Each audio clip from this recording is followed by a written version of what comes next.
데살로니가 전서 5장입니다. 16절에 항상 기뻐하라, 쉬지 말고 기도하라, 범사에 감사하라. 이는 그리스도 예수 안에서 너희를 향하신 하나님의 뜻이니라. 그랬습니다.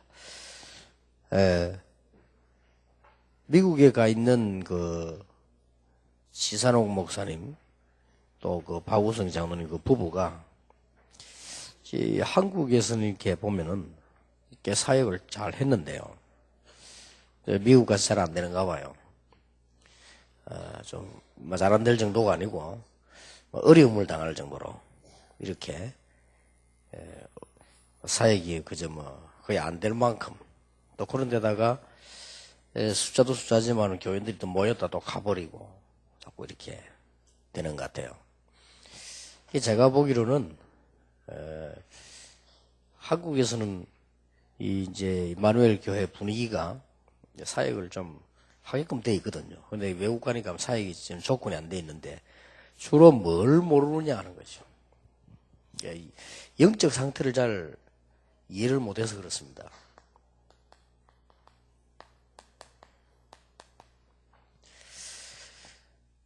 성경에 그 쓰임 받은 아주 성공자들 보면요, 이 사람들 특징이 영적 문제를 잘 알았어요.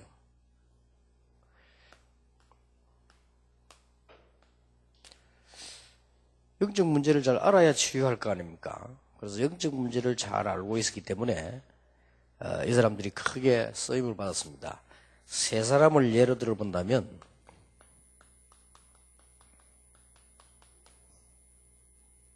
요셉입니다. 요셉은 성경 앞뒤 배경을 가만 보면 영적 문제를 이렇게 잘 아는 사람이었습니다. 알기만 해도 우리는 큰 도움 되죠. 그래서 요셉이 영적인 문제가 뭔가를 알았기 때문에 형들이 요셉을 굉장히 괴롭혔잖아요. 죽이려고도 하고 그랬는데 이런 부분을 능히 이해할 수 있었어요. 당장 열이면 9명, 열이면 10명이 이런 형들 속에서 어떻게 살겠습니까? 당장 문제가 오죠. 이제 이게 영적 문제거든요. 쉬운 예로 여러분 집이 너무 남편이 이상하거나 아내가 너무 이상하면 어렵잖아요. 이 형들이 한 10명이나 되는 형이 말이요, 요셉을 괴롭히니까 그때는 무슨 법이 제대로 있는 것도 아니고요. 그러니 굉장히 어렵죠. 근데 이런 부분이 사실상 요셉에게는 크게 문제가 안 됐어요. 그러니까 요셉은 오히려 이것 때문에 창세기 37장에 보면 큰 비전을 발견하게 되잖아요. 기도하다가. 또 요셉이 이게 두 번째로 당한 어려움이 보디발의 아내입니다. 그렇잖아요. 근데 보디발의 아내의 문제를 요셉은 평소 때 잘 알았어요. 이 보디발의 아내가 요셉에게 날마다 눈치댔다고 돼 있어요. 그렇잖아요. 쉽게 말하면 이제 요셉은 나이 어린 청소년인데 어떻게 그 요셉이 말이요, 그걸 이겨내기도 하고 시험 들지 않았거든요. 그러니까 이 부분들을 벌써 알고 있는 거죠. 그래서 사실 우리가 영적 문제를 알아버리면 문제 나도 괜찮고 또 문제가 아니다는 걸 알게 되고요, 또 문제가 나도 이유를 아니까 거의 괜찮게 됩니다. 그래서 여러분들이 이렇게 제가 볼 때는 가정도 그렇고 우리가 큰 일을 안 한다 할지라도 사람을 만나도 그렇고 또 더군다나 교회 생활을 하려면 그렇고요. 제가 알기로는 영적 문제 모르면 교회 생활을 못해요. 교회는 가정하고 또 다르거든요. 가정은 내가 어떻게 보면 감수하고 그냥 십자가로 그냥 지고 간다 이렇게 하면 되는데 교회는 그게 아니잖아요. 또 교회는 여러 종류 사람들이 잠깐 모였다 가기 때문에 더더욱이나 알기가 힘들고요. 그래서 교회 와서 시험 보는 사람 많아요. 그 어떤 면은 어리석은 거거든요. 교회 와서 시험을 안 들어야 되는데 여러분 그 교회다에다 그만둔 사람 체크해보면 교회다에 시험 들어가 그만둔 사람이 10명 중 9명입니다. 그러니까 복음도 못 깨달았지만은 사실상 이 부분을 몰라한 거예요. 왜 교회가 이럴까 이렇게 말해요. 왜냐하면 교회가 그렇게 보이죠. 왜냐하면 이런 분들이 많이 오니까. 여러분 안과병원 안 가면서 전부 눈 빠진 사람 보는데 어떻게 눈이 많이 빠졌나 말이죠. 나는 어쩌다 뭐 약간 눈이 좀 안 좋아서 가봤는데 그렇다니까. 그리고 한 번 제가 학교 다닐 때 전도할 때 고심 보건병원 암병동도 가니까 전부 암 환자야. 막 어떻게 멀쩡하게 생긴데 암 환자요. 어떤 사람 뭐 용감하게 그 시시하게 다니더라고요. 근데 왜 암 환자야? 아니 저런 사람도 암 환자냐? 이런 착각이 올 정도로. 그러니 교회 가보세요. 오늘 뭐 교회가 왜 이래 이럽니다. 심지어는 어떤 장로님도요. 시험 들어 뭐 교회가 뭐 어떠고 이랍니다. 그리고 어떻게 장로를 하겠어요? 그러니 요셉이 이런 부분을 딱 알았기 때문에 시험이 안 들었다가 정도가 아니고 전혀 안 들었고요. 기회가 됐어요, 오히려. 이게 치유 중에 치유고 치유 안 해도 어떤 부분에서는 영적 부분이 치유가 쉽다고 볼 수는 없잖아요. 그러니까 많은 걸 얻어내야 돼요.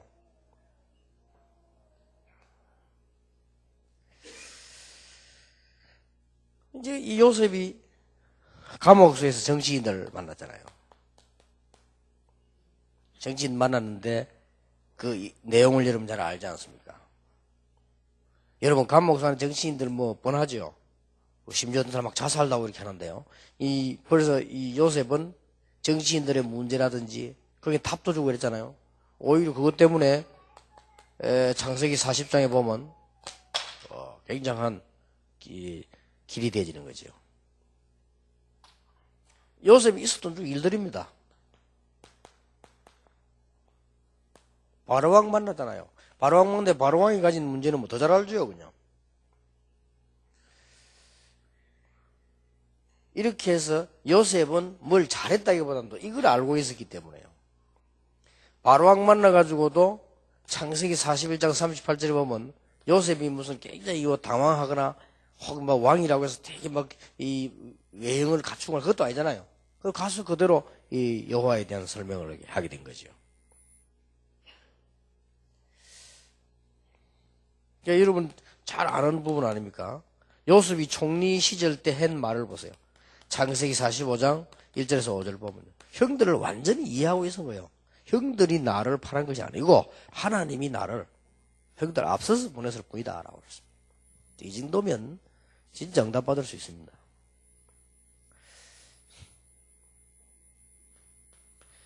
예를 든다면 3명을 예를 들겠는데요. 다윗입니다. 다윗은 이미 어릴 때 사무엘상 16장 1절에서 13절에 보면 여기 누구를 만났죠? 사무엘 만났잖아요.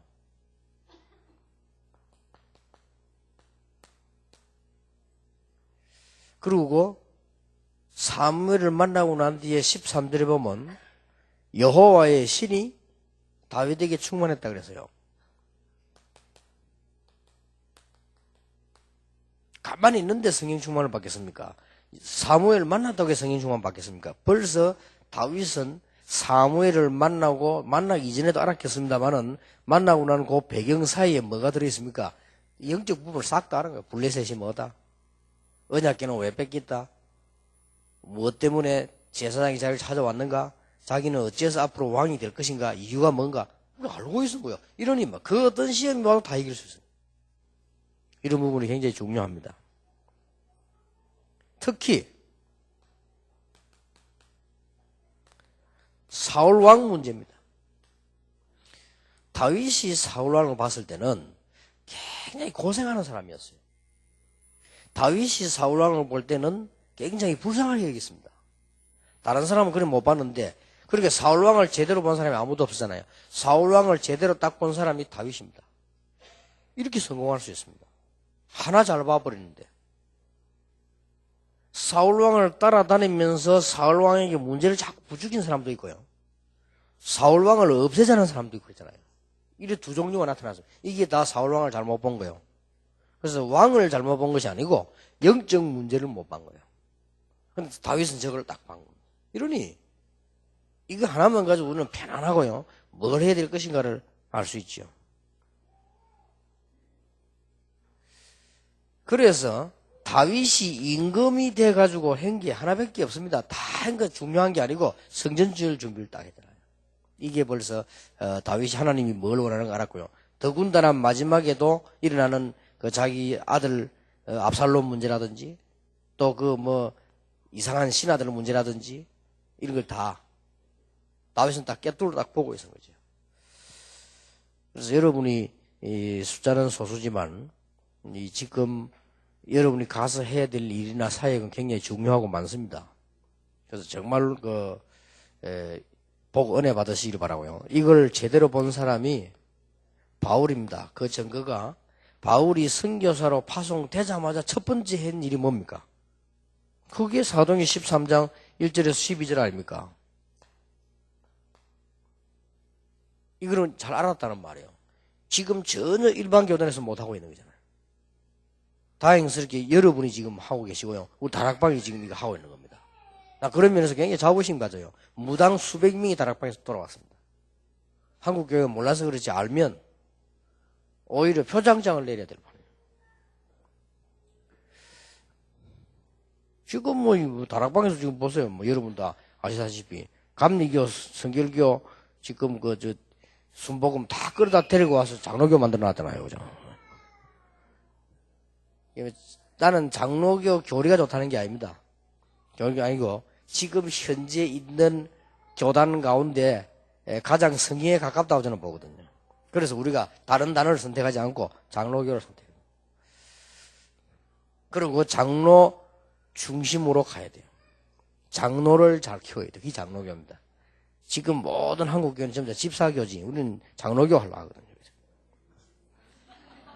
집사가 많잖아요. 그렇게 장로 말씀도 거벌목되고 이상하죠. 겁먹을 이유가 아무것도 없어요. 장로로 세우면 축복이 분명히 다릅니다.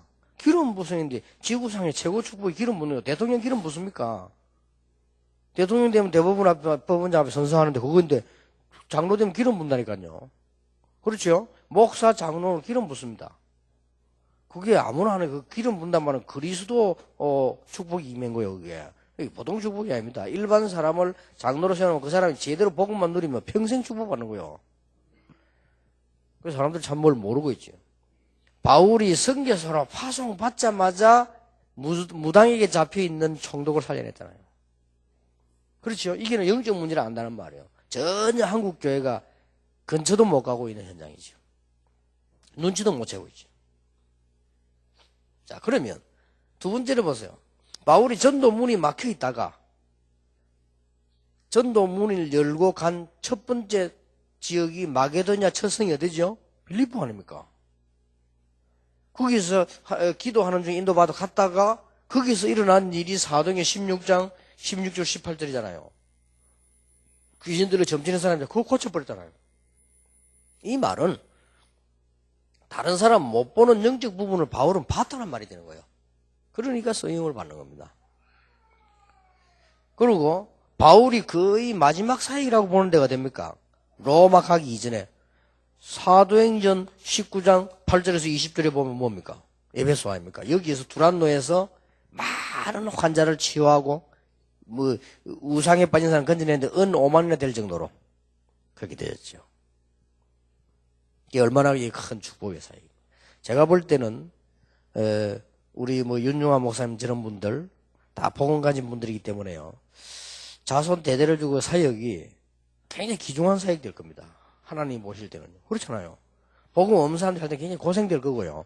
이 복음 가졌다고 할 때는 우리가 그 사람이 치유되든 안 되든 그 사람들에게 제일 필요한 건 영혼 치유, 영혼을 고쳐야 되기 때문에요.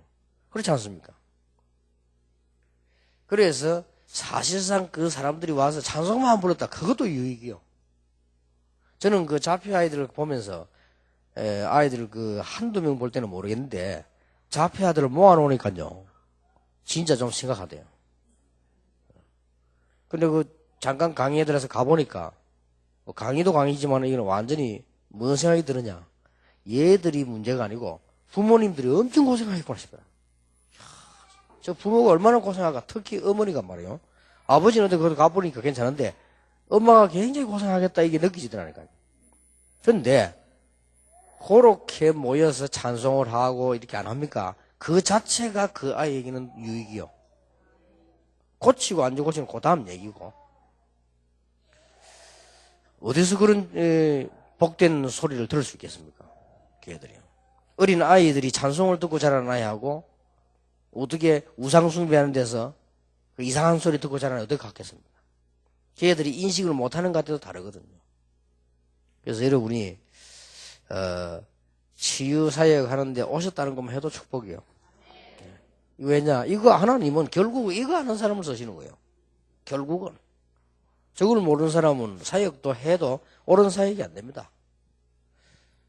그래서 여러분이라도 이걸 잘 아시고 사역을 지금 꾸준히 하시면 어느 날 중요한 열매가 옵니다. 자, 그 중에 그러면 영적 문제가 보통 세 가지 양상으로 나옵니다.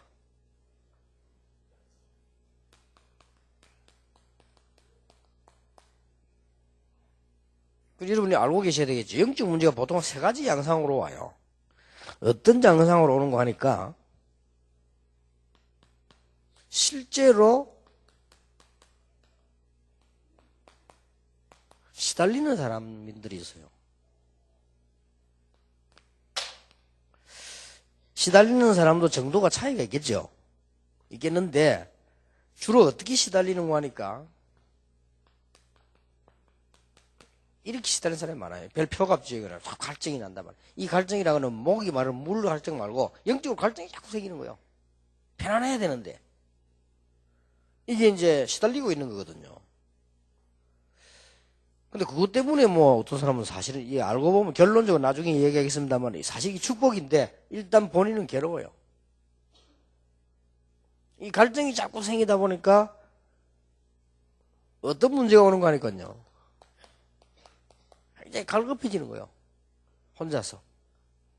갈급 안 해도 될 상황인데도 갈급해지고.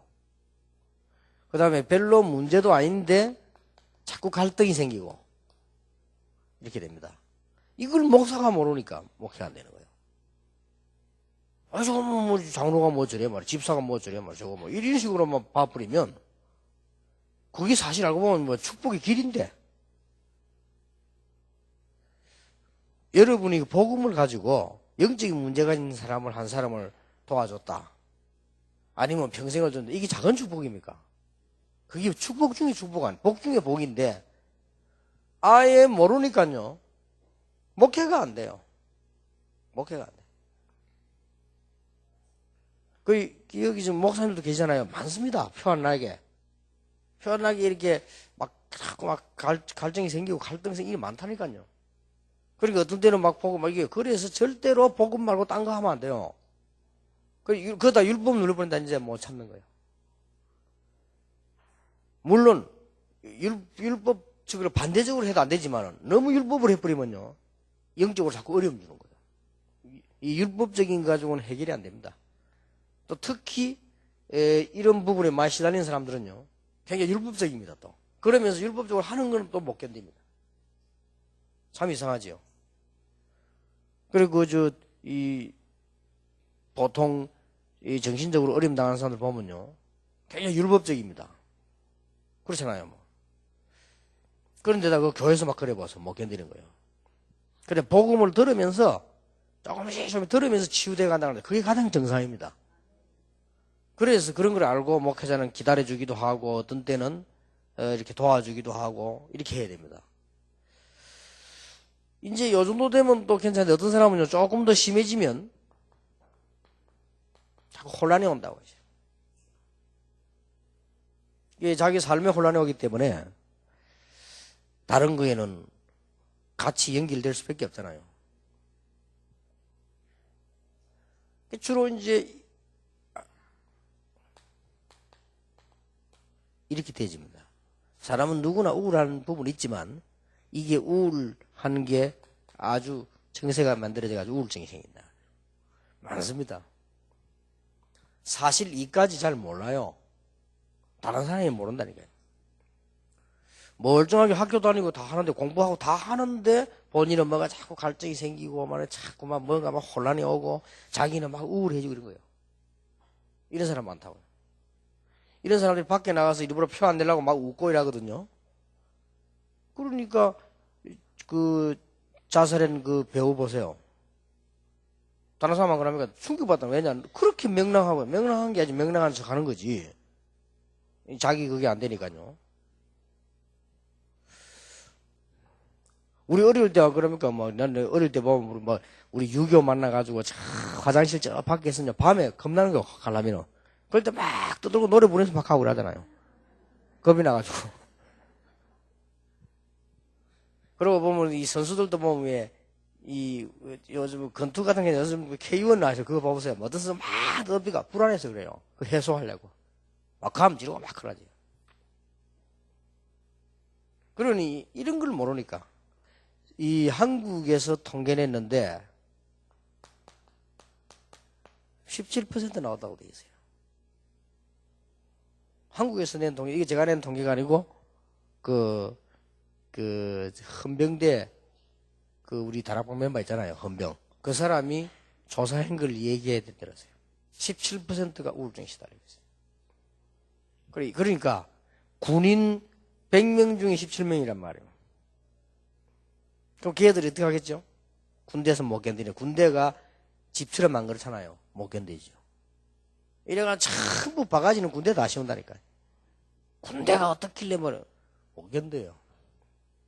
그래서 우리 세상 사람들이 보는 거는 이런 걸 못 보기 때문에 뭐 다리가 없다 이러면 군대 안 가도 되잖아요. 뭐 팔이 한 게 없다 뭐 안 가도 되는데 그거보다 더 어려운데 사실은 이 군대 가가지고는 혼자서 못 견디고 말이요. 그래 부모도 이해 못해요. 아니 왜 우리 아들이 군대에서 자살하겠냐 말이야. 말이 안 된다면서 말이죠. 군대에서 어떻게 했길래 이러면 군대 법석이 나는 거요. 예를 들어서 봅시다. 군대에서 기압으로 심하게 넣는다고 자살합니까? 그건 아니잖아요. 그래서 뭐 군대에서 좀 때린다고 해서 자살합니까? 그건 아니거든. 우리 옛날에 뭐 사활 들여 얻어맞았는데는 우리. 그걸 또 때려야 돼요, 솔직히. 말 안 듣는다니까요. 그거 패야 된다니까. 근데 그걸 다 시비 걸고 말하면 학교도 가면 아이들, 남학생들 말 안 듣습니다. 그것만 선생님 불러가면 막대기가 때리고 발로 차고 이래야 돼요. 이런데 이제 그거 좋은 말 하다 한 놈도 말 하더래요, 그러면. 그런 식으로 그러면 그러면 학생들 다 자살해버리지. 이게 아닙니다. 이렇게 뭘 모르니까. 이거는 여러분 이게 시급한 게 군대 안에 있는 군목이 아무도 이게 몰라요. 그러면 군목이 해야 될 일은 딴 거 아닙니다. 돌아다니면서 돈 얻어가지고 교회 어떻게 꾸미고 그게 문제가 아니에요. 빨리 군인들 싹 상담을 해가지고요. 이런 날 빨리 찾아내야 돼요. 찾아내서 뒤에서 도와주면 군대 거의 사고 없어집니다. 대형 사고 낸 사람들이 이거 견디고 있다가 나요. 오늘 뉴스 또 보셨죠? 오늘 뉴스 유럽에서 또 터졌잖아요. 7명, 8명 죽이고. 학생이. 근데 공통적으로 오늘 뭐라고 나왔냐? 평소 때 착했대요. 착했지. 지금 시달리고 있으니까. 이렇게 모릅니다. 그러니까 이게 하기야 목사님들도 모르는데 지금 일반 교단의 목사님들 전혀 모릅니다. 모르는데 어떻게 일반 사람이 알겠어요. 그래서 여러분이 이 치유사역을 하고 우리 박 목사님, 윤 목사님이 이게 이 주의 목사님들이 꾸준히 치유사역을 하고 안 계십니까? 이게 얼마나 중요한 건지 몰라요. 그러니까 대구에서도 그 불지른 거 사람 보세요. 바로 이거거든요. 그러니까 아예 정신이 이상해 버리면 이게 또 누가 병원을 간다 이런데 그것도 아니고 말이에요. 이러다가 정신고통증으로 완전히 오는데 이게 이제 육으로 나타난 질병도 있고 영적으로 나타난 질병 이런 게 이제 쉽게 말하면 정신병이란단 말이에요. 이런 사람이 굉장히 많습니다. 많고 교회 안에서도 많이 있습니다. 그러면 오늘 여러분들이 두 문제를 생각해야 될 게 있어요. 아, 이런 사람이 많구나. 나는 안 그래서 다행히 여러분들 그렇지 않습니다. 요거보다 조금 더 심한 경우가 있습니다. 차라리 정신병은 괜찮다니까. 이거 더 심한 게 뭐냐? 다른 문제로 나타나는 경우입니다. 이 영적 문제가 누구나 다 있어요. 그래서 낙심할 것도 없고, 뭐, 우리는 괜찮다고 생각해서 교만할 것도 다른 문제로 나온다니까.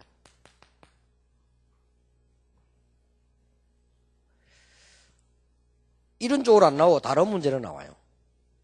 전혀 정신에 이상 없는 것처럼 보이는 다른 문제로 나온단 말이에요. 인간은 창세기 3장 이후로 누구든지 영적 문제를 타고납니다. 주로 어떤 사람 뭡니까? 너무 심하게 삶도 안 되고요. 특히 막 경제 문제로 막 하나 시달 맨날 돈 때문에 어려움 당하고 막 고생하고. 어떤 사람은 또 보세요. 이게 육심 질병으로 맨날 시달리고 막 뭘 하지도 못하면 너무 어딘지 아프고 막 늘 이렇게. 사람이 누구든지 아프지요. 또 나이 들면 누구든지 아프다가 죽지요. 근데 그 말 말하는 게 아니에요. 이거 참 태어날 때부터 그냥 병에 시달려가고 계속 고생. 이런 사람 얼마나 많은데요.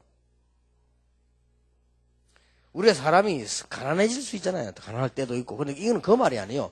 너무 그냥 막 경제에 쏟아져가지고 막 어릴 때부터 막 3, 4대로 그냥 막 계속 막. 이런 사람이 있다니까요. 많아요. 그리고 이제 지인이 어떤 겁니까, 이게? 불화. 이런 문제로 옵니다. 또 어떤 사람은 이렇게 오면 괜찮은데 어떤 사람도 이쪽으로 와요. 범죄 쪽으로 온다니까요. 자꾸 막 도둑질하고 막 다니고. 배고파는 게 아닙니다. 막 본격적으로 도둑질하러 다니고 막. 이게 보통 문제가 아닙니다. 이건 다른 쪽으로 와버린 거예요. 여러분의 사역이 얼마나 중요한 걸 다시 기억해야 되는데요. 요거 두 개보다 조금 심각한 병이 있습니다. 아니, 요거 두 개보다 심각한 게 있냐? 요거 두 개보다 합쳐가지고 심각한 병이 있습니다. 그게 뭐냐? 전혀 이상 없다고 생각하는 사람들입니다.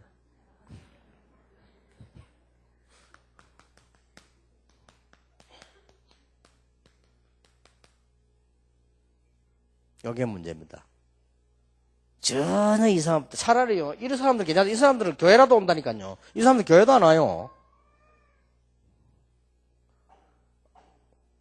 이 사람들은 그래도 뭐가 안 되는 사람은 자기가 안 되는 줄은 알지. 안 되는 줄 알잖아요. 아이고, 나는 돈도 없고, 나는 뭐 몸도 아프고, 뭐 나는 이 범죄 안 할랬는데 또 말이 이렇게 되는데, 이 사람들은 정신 이상 우울증이 와가지고 막 시달리고, 어때 뭐 약 없나 이렇게 그런 그렇대. 이 사람들은 전혀 이상 없다고 하는 유대인. 완전히 망해버린 거예요. 그리고 결과적으로. 그 예수님이 거꾸로 얘기했잖아요. 네가 부자냐? 가난한 자 복이 있다. 부자라고 생각하니까. 그러고 잘 산다고 생각하니까 애통하는 자 복이 있다.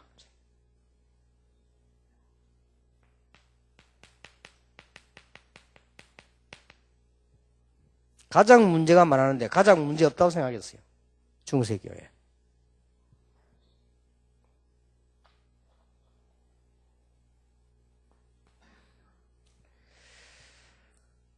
이게 시대적으로 쫓아 본 거예요. 이제는 뭐 시대가 좋아졌다고 생각한 18세기, 19세기 보세요.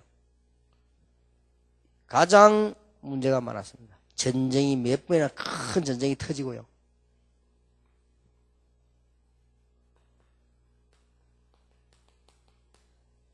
(20세기) 굉장히 발전됐다고 하는데 가장 전 세계적으로 한국은 괜찮았는데 전 세계적으로 가장 복음이 없어진 세대가 언제냐? 20세기입니다. 그 이제 다행스럽게요. 20세기에 전도운동 하겠다고 우리 다락방이 지금 나타난 거예요. 그러면서 우리는 지금 21세기를 지금 맞이하고 있습니다.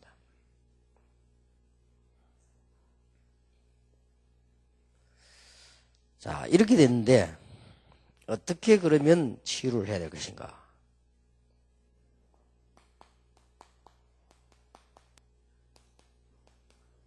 치유 방법입니다. 예수님께서 제자들을 데리고 가시는데 제자들이 물었습니다.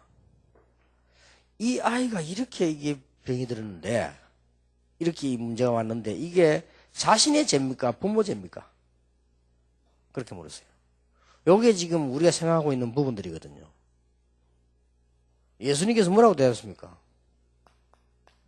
부모의 죄도 아니고 자신의 죄도 아니다. 하나님 계획인데 하나님께서 영광을 받으시려고 하는 계획이다. 그랬습니다. 그래서 치유의 가장 중요한 부분은요,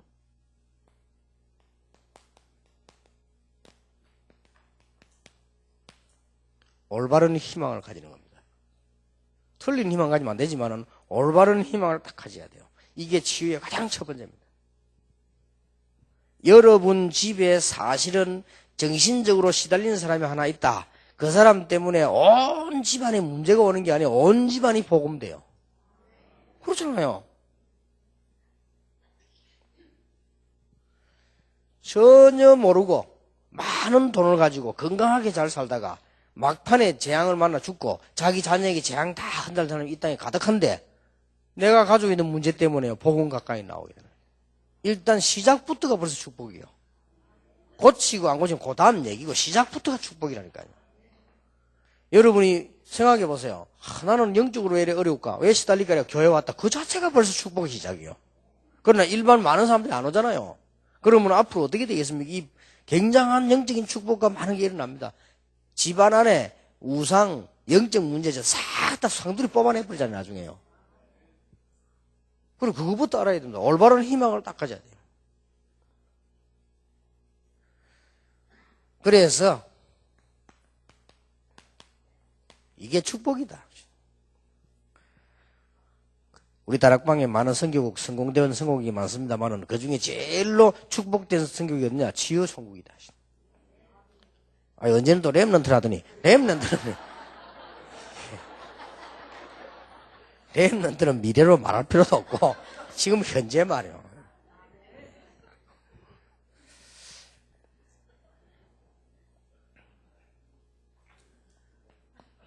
절대 빨리 하려 하지 마시고, 올바른 희망을 가지고, 그 다음에 뭐냐? 메시지 정리가 딱 돼야 돼요. 그래서 혹시 정신적으로 고통당하는 사람은 약 먹어도 괜찮아서 약을 먹는 게 좋습니다. 약을 먹고 안정돼서 메시지를 계속 듣는 거예요.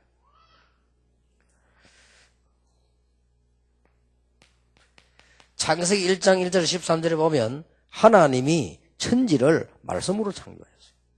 이게 말씀의 힘은 굉장합니다. 언제 역사를 일어났냐? 그건 아무도 모릅니다. 하나님만 아십니다.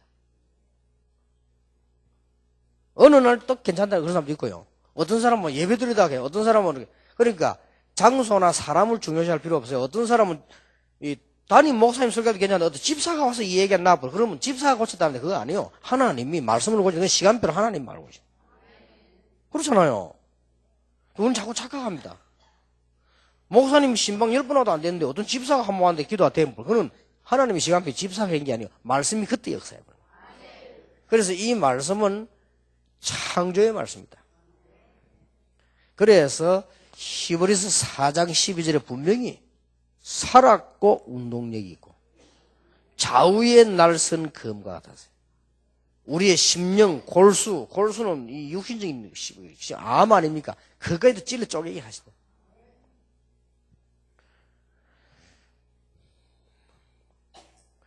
요한복음 1장 1절에서 3절 말씀이 곧 하나님인데 요한복음 1장 14절에 말씀이 육신을 입고 왔다.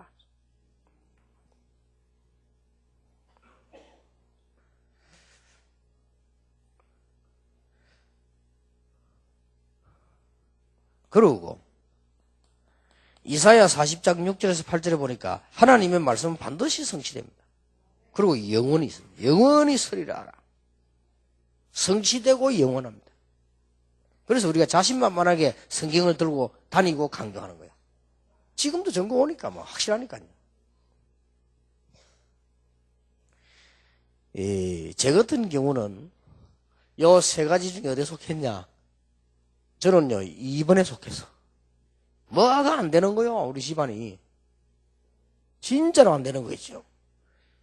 어느 정도 안 되느냐? 설명도 못해요. 사람이 문제도 어지간해야 간증을 하지. 간증도 못해요. 근데요, 이 복음 받고 말씀 전하고 듣고 하는 중에 다 없어져 버렸다니까요. 이 얼마나 대단한, 날짜도 모르게 다 없어져 버렸어요. 그래서 그게 가장 정확한 치료입니다. 혹시 의사 계시지 않습니까? 육신의 병도요, 의사가 의사의 기술과 처방의 의학 그에 따라서 천천히 고치는 게 맞잖아요. 어디 가서 갑자기 어디 가서 막 그런 건 들으면 안 돼. 큰일 나요. 어디 가서 약 먹었더니 막 갑자기 어떤 사람은 확 하면 어디 만병통치약처럼 들고 나가 이거 먹으면 하고 그거는 거짓말입니다. 그거 들으면 안 돼요. 똑같은 약도요, 의사 말 듣고 먹어야 돼요. 그 사람 체질에 맞고 안 맞고 있잖아요. 그리고 그걸 딱 이렇게 해야 되지. 그리고 이도 마찬가지죠. 메시지 정리가 딱 되면서 어느 날 딱 역사가 나오죠. 물론 바로 일어나는 사람도 있습니다. 그럼 참 좋겠지만 어떤 면에서는 우리가 볼 때 좋아 보이도 전체를 볼 때 꼭 그런 거 아닙니다. 없앨 거 다 없애고 고쳐야지. 말씀으로 고생하는 것처럼 보이도 집안의 우상도 다 없애고 싹 다. 어떤 사람은 암 걸리가 죽는 사람도 있더라고요. 우리 아파트 사는 옆집인데 절대 예수 믿는 사람 아니에요. 근데 이 사람이 갑자기 암이 걸렸어요. 근데 이 사람이 교회를 나왔단 말이에요. 교회 나왔는데 어떻게 되느냐. 처음에는 병 나을까 싶어 교회로 왔어요. 다 답답하니까. 교회 능력이 있고 저 교회에서 어떤 사람은 말씀 듣고 암도 나오고 이렇게 하니까 온 거예요. 그것 때문에 왔겠죠. 근데 하나님이 안 고치는 거예요, 빨리. 근데 이상하게도요, 이 암 환자가 믿음이 좋아지는 거예요. 그게 더 축복 아니에요. 그러고는 온 가족이 싹 다 복음 받는 거예요. 나중에는 보니까 온 가족이 다 복음을 제대로 깨달아버려요. 그러니까 온 가족이 완전히 뿌리 내린 신앙이 딱 됐는데 그때서 하나님이 이 사람 불러갔어요. 그게 맞잖아요. 죽고 사는 건 문제가 아니야. 언젠가 한 번은 죽는 건데 말이에요.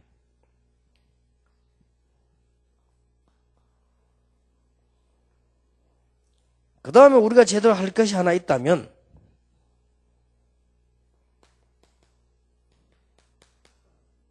깊은 기도입니다.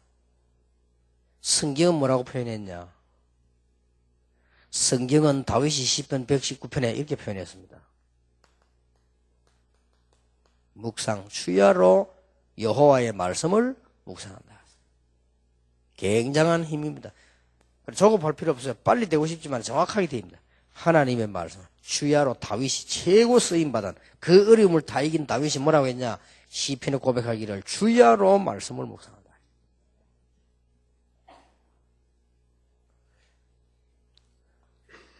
그래서 영적으로 조금 문제가 심각하게 많은 사람은 물론이고 안 그렇다 할지라도 정시 기도나 정시 예배를 회복하는 것이 가장 좋습니다.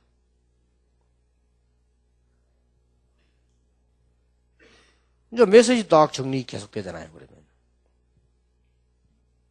좀 악한 말로 고침 안 받아도 이게 축복이잖아요.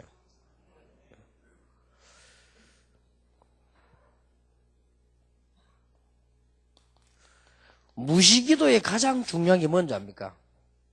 무시기도의 가장 중요한 부분이 삶 속에서요, 작은 희망을 늘 찾는 겁니다.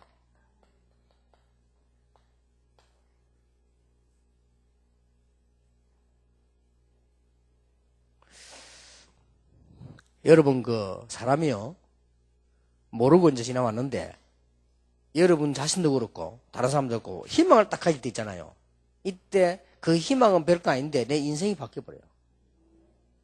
이만큼 중요합니다, 희망이. 예를 들어서, 나는 탁구를 잘 치겠구나. 이런 희망만 가져도요, 선수 아니면 탁구 잘 치게 돼요. 그렇죠? 그것만 가지고도 회사 안에서, 교회에서, 친구들끼리 굉장히 재밌다니까요. 그것만 가지고도. 그게 작은 겁니까? 계속 연결돼 가는데. 그래, 이 조그마한 희망 하나 가지는데 인생이 바뀌어버린다. 희망과 관계없이 인생이 바뀌어버려요.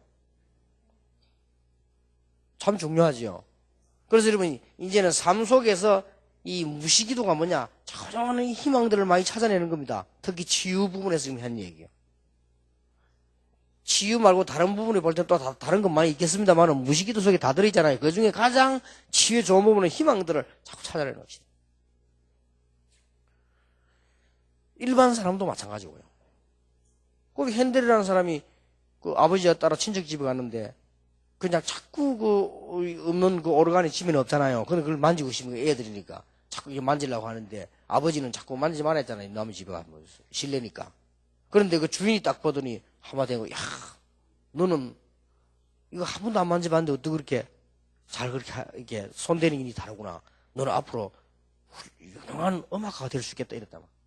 그게 얘기가 번쩍 드는 희망이었어요. 그거 보세요. 그게 유명한 음악가 되는 거예요. 인생을 바꿔버리잖아요.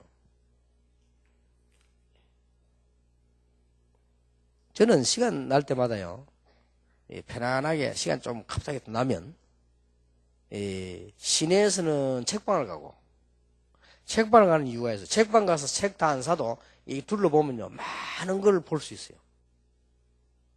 그 아주 많은 희망을 볼 수 있어요. 그게 굉장히 좋다니까요. 우리 책방을 가는. 그 다음에는 시간이 좀 이렇게 약간 낮으면 제가 뭐 하느냐면요. 낚시를 하러 갑니다. 예. 낚시를 우리 이제 비서들 데려가자. 가자. 가지. 이제 이번 주간에는 숙제를 내줬어요. 우리 비서들이 책을 한 권씩 읽어서 내한테 보고하잖아요. 보고하는데 이번 주는 무슨 책을 읽으라고 했냐. 인간은 왜 낚시를 하는가. 그 책을 다 읽어 보고서 내라. 저는 낚시하는 이유가 세 가지가 있습니다. 첫째입니다. 갈 때마다 희망이 생깁니다. 잡히겠지. 이게 건강에 굉장히 도움돼요. 잡히겠지. 근데 이 맛을 모르는 사람들은 희망이 안 되지만 아는 사람은 희망이 되거든요. 잡히겠지. 그래서 갑니다. 그 가는 순간에 준비하고 가고 그게 굉장히 건강에 도움돼요. 희망. 가야지. 간다. 잡아야지. 뭐. 그러면 또 낚시하는 사람은 또 이게 공갈 세거든요. 그들 막 잡고 말이야. 막 60cm 잡아서 뭐야. 막 1m짜리 잡고 막 하자고요. 공갈 셉니다. 또. 그럼 좀 많이 잡아서 막 어마어마하게 올라온다. 해서 막 이랍니다. 그런 것들이 다 희망이 돼요. 그래 갔는데 하나 제대로 잡았다. 기분 좋거든요. 그런데 낚시는 안 잡아도 괜찮아요. 안 잡아도 또 다른 희망이 생깁니다. 에이, 낚시 재미없다. 이거 낚시 할 줄 모르는 사람이 할 줄 아는 사람은요. 안 잡히구나. 그러면 어떻게 하면 잡히지? 이런 희망이 생깁니다. 어디 가야 잡히지? 그리고 더 큰 희망이 생겨. 이 중에서 많이 잡았다는데 포인트는 어디지? 포인트가 있어서 고기가 딱 한 군데만 옵니다. 포인트 있어요. 그걸 찾는 희망이 있어요. 또 그 다음에 누가 가르칩니다. 어디 가면 뭐 이렇게 있다. 거기 가거든요. 그걸 또 희망 갖고 하잖아요.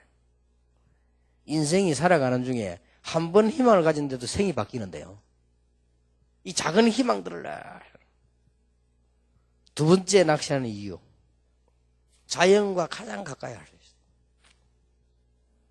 가장 가까이 물에 서서 뭐 던지고 뭐 산 쳐다보고 물 쳐다보고 잡아 먹고.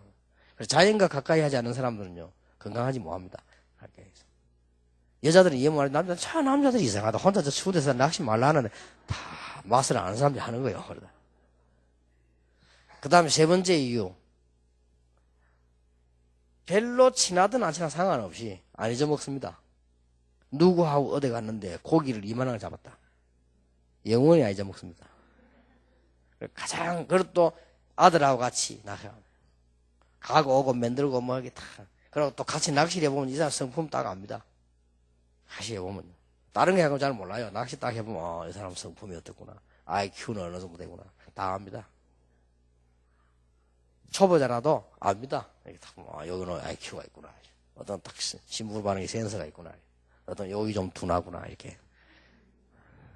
다 힘이 되죠. 이게 좀 허둥대는 놈이구나. 이렇게 다 알 수 있습니다. 그러면서 다 잊어먹지 않게 해서 사람이 인간관계 형성이 돼요. 말 안 해도.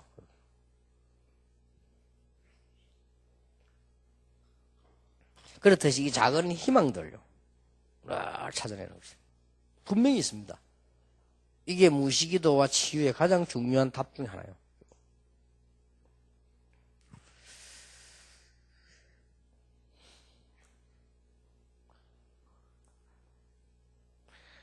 하나님의 말씀을 붙잡고 복음 안에서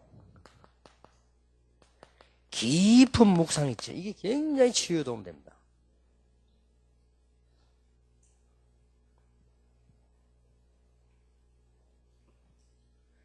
오늘은 얼른 쉽게 넘어가는 단어지만은 묵상이란 말이 성경에 있는 이 기도가 아주 치유에 중요한 기도가 되고요. 그래서 저는 꼭 중고등학생들, 청년들, 어린아이들 데리고 수련회 옛날에 할 때는 아침 시간에 혼자서 묵상하려 합니다. 혼자서 이렇게 여름에는 좋으니까 물가에 가서 성경 보고 생각하고 기도해라. 여기 짧은 거지만 건강한 아이들에게는 굉장한 도움 돼요. 그리고 영적으로 약한 이런 사람들은 굉장히 힘을 얻는 치유가 되는 축복의 시간입니다. 그렇다고 그러면 굉장히 이게 말씀 안에 굉장히 기도의 응답들이 일어나게 되는 거죠.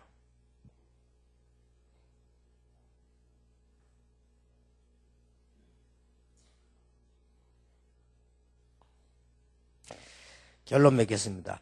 방법 중에서 최고의 방법이 있습니다.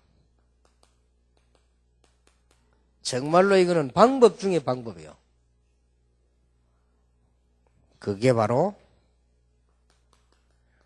데살로니가전서 5장 16절 18절입니다. 지금부터 여러분 하세요. 항상 뭐 해라? 기뻐해라.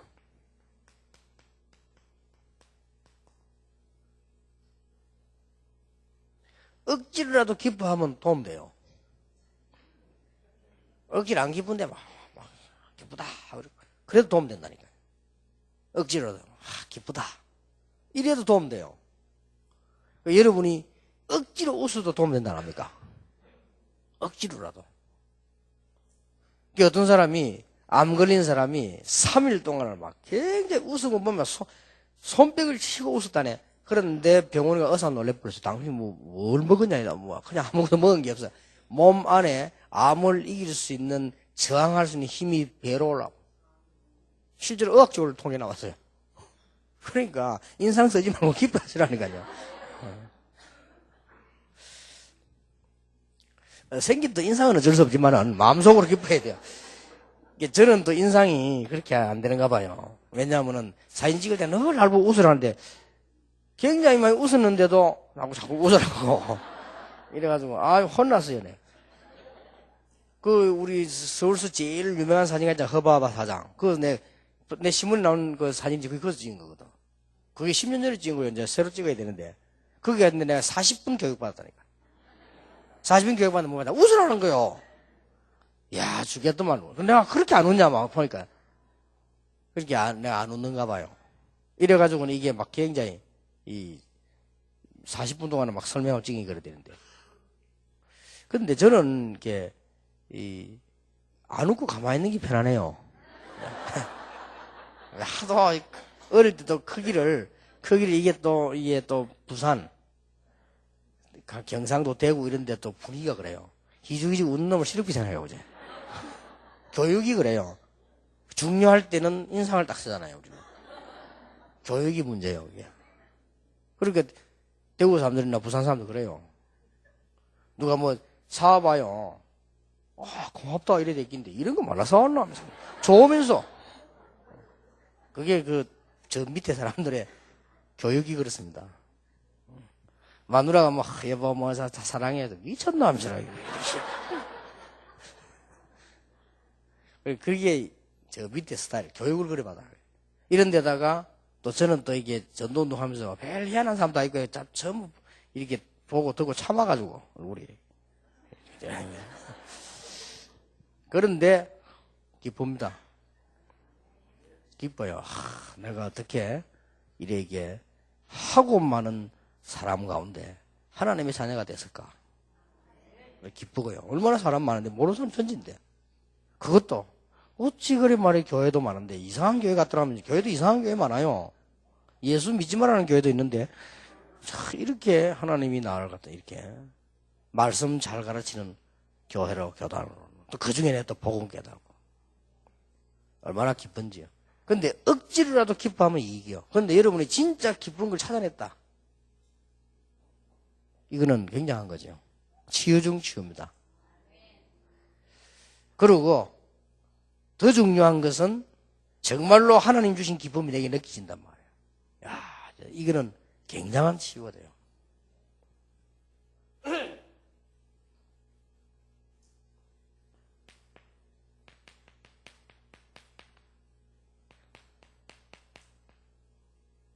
쉬지 말고 기도해라. 쉬지 말고 기도하는 게 부담이 된다면 곤란하겠죠. 부담이 안 됩니다. 쉬지 말고 하나님의 행복을 누리라. 쉬지 말고 하나님이 주시는 힘을 누리라. 성공이 오고 문제가 오고 둘 중에 하나겠죠. 쉬지 말고 하나님의 시간표를 찾아 누리라. 요거 하나가 굉장합니다. 나는 왜 이렇게 가난하지? 옛날에 늘 그랬다 제가요. 아니 가난한 것은 하나님이 가난하게 했겠지. 안 쓰면 되지. 이래가 어떻게 갔냐면 현장을 갔더니 그게 역사를 난 거예요. 우리는 괜히 막 자꾸 고민하잖아. 없으면 안 쓰면 되는 거지 뭐 가지고 뭐. 영혼이 없다 뭐 그럴 수 있겠습니까만 영혼이 없으면 영혼이 안 쓰면 돼요.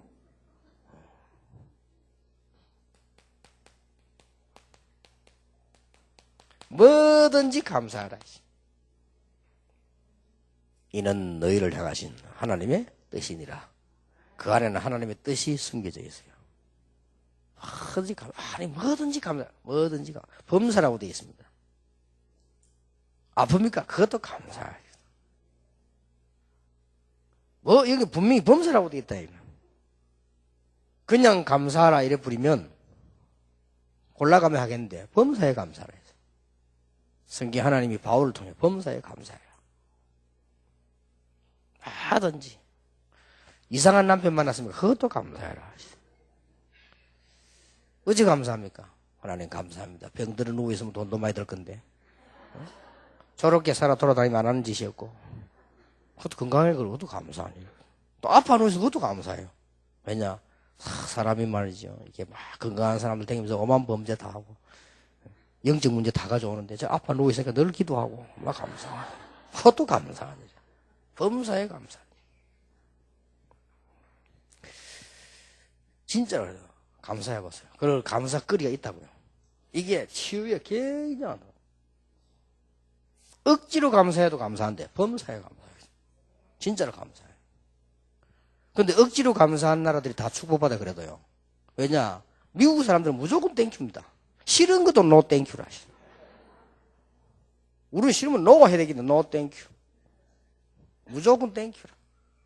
일본 사람 무조건 아리가또 막 잘했어.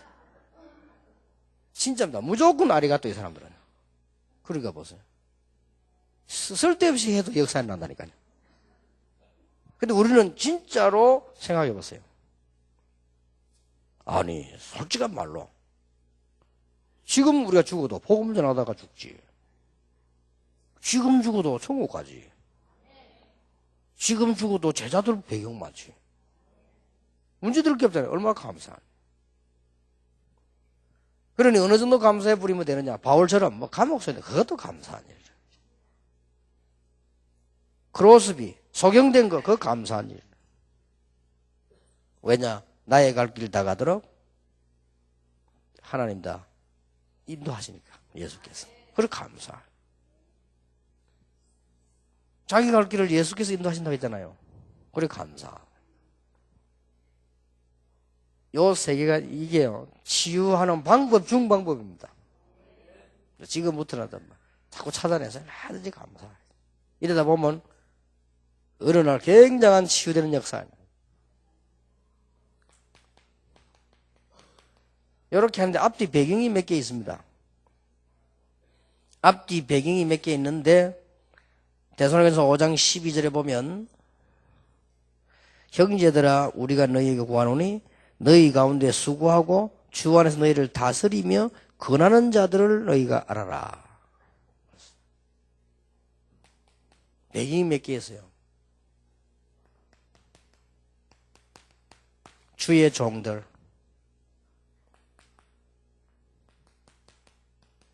중직자들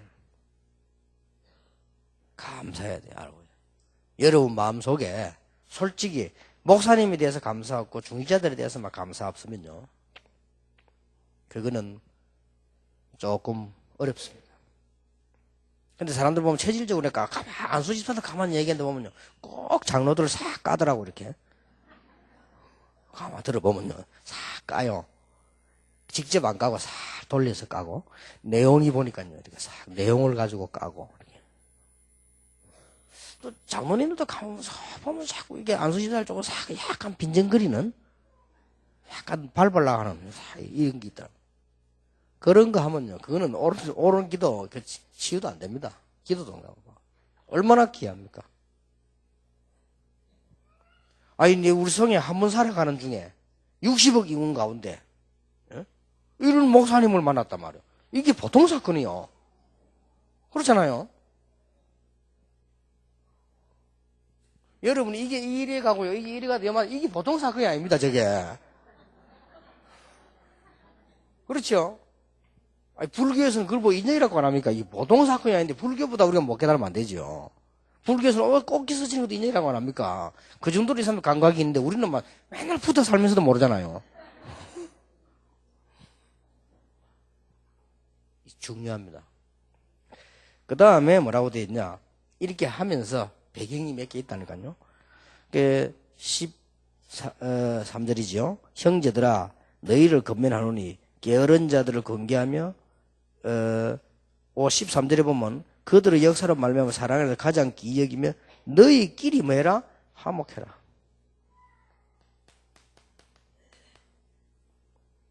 성도의 중요성. 이 성도가 얼마나 중요하냐? 귀히 여기고. 그 다음에는 14절에는 뭡니까? 형제들아 너희를 권하노니 게으른 자들을 경계하며 마음이 약한 자들 격려하고 힘이 없는 자들을 붙들어주고 모든 사람이 오래 참으라. 요건 또 반대의 얘기요. 조금 뭐 문제 있는 사람도 있잖아요. 교회가 문제 있는 사람들 많아요. 이런 사람들은 붙들어주고 어떤 사람은 주의하고 경계를 했잖아요. 주의하고. 여러분 좀 어려움 좀 당했다. 그러면 그가 낙심할 게 아니고 아 그렇구나. 하나님께서 내게 굉장히 주의하라는 중요한 축복을 알려주는구나. 그러면서 그런 문제는 어떻게 하라고요? 오래 참으라. 오래 참으란 말은 많은 생각을 하고 기다리는 거지요. 이런 배경이 있다. 그래 항상 기뻐해라. 쉬지 말고 범사에 감사하라. 치유가 되는데 이런 부분에 딱 걸려가지고 앙심 품고 있는데 어떻게 그게 됩니까?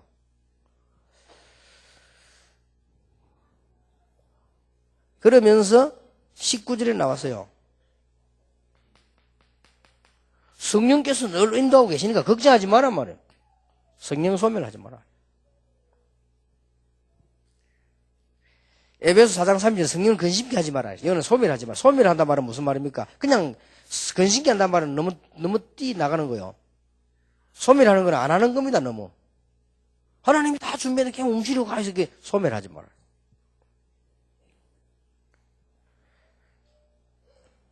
그 다음에 예언을 멸시하지 마라. 그게 뭡니까? 그때 당시 예언이라면 지금 말한 말씀이요. 말씀을 그렇게 우리 경시하면 안 돼요. 아주 성취되는 중요한 하나님 말씀이기 때문에. 그냥 막 사람들이 하는 것 같아도 하나님께서 성취하시는 축복의 말씀이지요. 범사에 헤려 조항을 생각 악한 것을 모양으로 버려라. 좋은 것을 취하고 좋은 것 생각해. 끝이 어떤 사람은 꼭 나쁜 것만 생각합니다. 그 끝이 없지요. 좋은 거 생각합니다. 이러면서 항상 기뻐하라. 쉬지 말고 기도 범사에 감사하라. 이게 굉장히 치유되는 놀라운 역사가 됩니다. 그러면서 깊은 기도 속에서요. 말씀 붙잡고 어느 날 여러분 주위에 가난도 다 물러가 버리고요. 어느 날 질병도 떠나가 버리고 어느 날 내 주위 내 집안 영적 문제 없어져 버리고 이런 시간표가 옵니다. 그 시간표도 하나님의 손에 있다. 그래서 우리는 이 축복만 누리면 되는 것이다.